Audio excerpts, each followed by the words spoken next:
Hello guys, welcome back sa aking YouTube channel. So it's me again, Master JTV. So for today's video guys, ituturo ko sa inyo mga master, kung mapapansin nyo sa ating title, paano nga ba mag-hide ng story from someone. Ayan. So sa video na to, ituturo ko sa inyo step by step kung paano nga ba natin siya magagawa.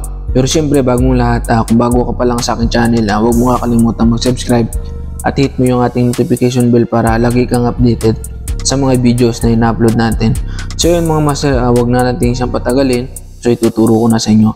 Pero guys mga master, so make sure naka-update yung ating Facebook. Ayan, ngayong 2023. So ang gagawin nyo mga master, punta kayo sa Facebook nyo. Siyempre dapat makalagin kayo. Ngayon gagawin nyo, pag nandito na kayo, click mo tong tatlong layer na to, nasa taas, yung nasa kanan, click mo yan.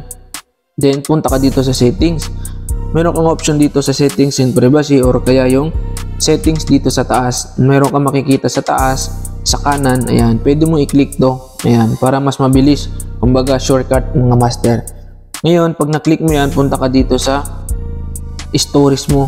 Ayan, click mo tong stories na yan. Then dito sa story, privacy. Ayan. So, bakit mo nga ba to na ituro sa inyo mga master? So, yung video na to, ginawa ko to doon sa mga naghahanap ng kung paano nga ba i-hide yung ating Facebook My Day o Facebook Story sa ibang tao. Ayan. Ito kasi mga master, ginagawa to ng iba para at least kung meron silang pinagtataguan, o kuya meron silang kaaway, meron silang kagalit, ayan, para hindi ma-stalk yung kanilang story.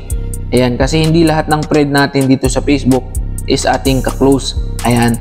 Kasi may mga nag-a-add talaga sa'yo, so hindi natin minsan na mamalayan na yung pala yung ating mga kagalit. Ayan, o kuya, yung meron kang galit sa tao na yun. So pwede mo siyang i-hide para hindi makita o hindi ma-stalk ng mga inggitero yung ating mga minamay day or yung ating mga post sa ating Facebook stories. So ano ba yung gagawin natin? Meron kayong makikita dito guys mga master, yung hide story from. Click mo yan, then save mo. Ang gagawin mo dyan mga master, click mo yan. Pag click mo, meron kang makikita dito. Ayan, ito yung mga friends mo sa Facebook. Ayan, ito yung mga friends mo sa Facebook. Ayan. So kung gusto mong i-hide sa kanila yan, na hindi nila makita yung minamay day mo, yung ini-story mo. Ayan. So ang gagawin mo, i-click mo yan, i-choose mo. Choose mo yan. Ayan. I-choose mo. I-choose mo yung mga taong kumbaga ayaw mong makita yung story mo. Ayan. I-choose mo lang dito. Ayan.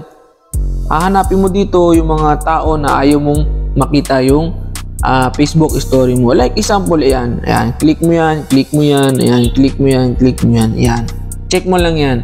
Ayan. Ngayon, lahat ng story na gagawin mo o ipopost mo, hindi nila yan makikita. Hindi nila yan makikita. So, i-back natin. Then, ayan, kung mapapansin nyo, hide story from Bikya, Reynes Jan, April, and 3 others. So, pag binak mo yan mga master, automatic yan, mag-update yan. Ayan. Pag nag-post ka niyan sa story mo o sa My Day mo, hindi na nila makikita yung tinatawag nating mga My Day or story. So, napakadali lang. Ganun lang yung gagawin mo. So, kung gusto mo ulit na tanggalin naman o gusto mong bawa, close na kayo, ayan, hindi na kayo nagkagalit. So, click mo lang ulit yung hide story from. Then, syempre, tatanggalin mo na yung check na yan. Ayan. Tanggalin mo yung check na yan. Then, back mo siya. Then, automatic yan. Magsisave na yan mga master. Ayan. So, mapapansin nyo, ulit natin yung story privacy. Wala na yung hide story from. So, wala na yung mga pangalan na hinide mo na kung ayaw mo makita yung Facebook stories. So, kung gusto mo namang i-public mo na yan mga master. Ayan. Save lang natin.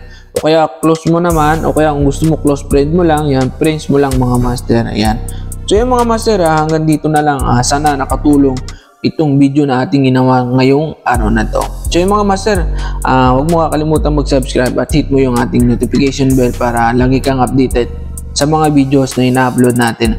So yung mga master, promote ko lang konting, hindi man promote, konting tulong lang mga master. Kung mahilig kayo sa music mga master, ayan, meron akong another channel. Ayan, meron akong another channel, baka magustuhan nyo ito. Meron tayong ditong panibagong YouTube channel. Ayan, kung more on music ang gusto nyo mga master, meron tayong ina-upload dito. Ayan, King J Music Remix. Ayan. So yung mga master, sana makaka-subscribe kayo. Kung mahilig kayo sa mga music, meron tayong ginawang new channel. Ayan, King J Music Remix. Ayan. So mga master, hanggang dito na lang. Maraming salamat. Peace out. Alright.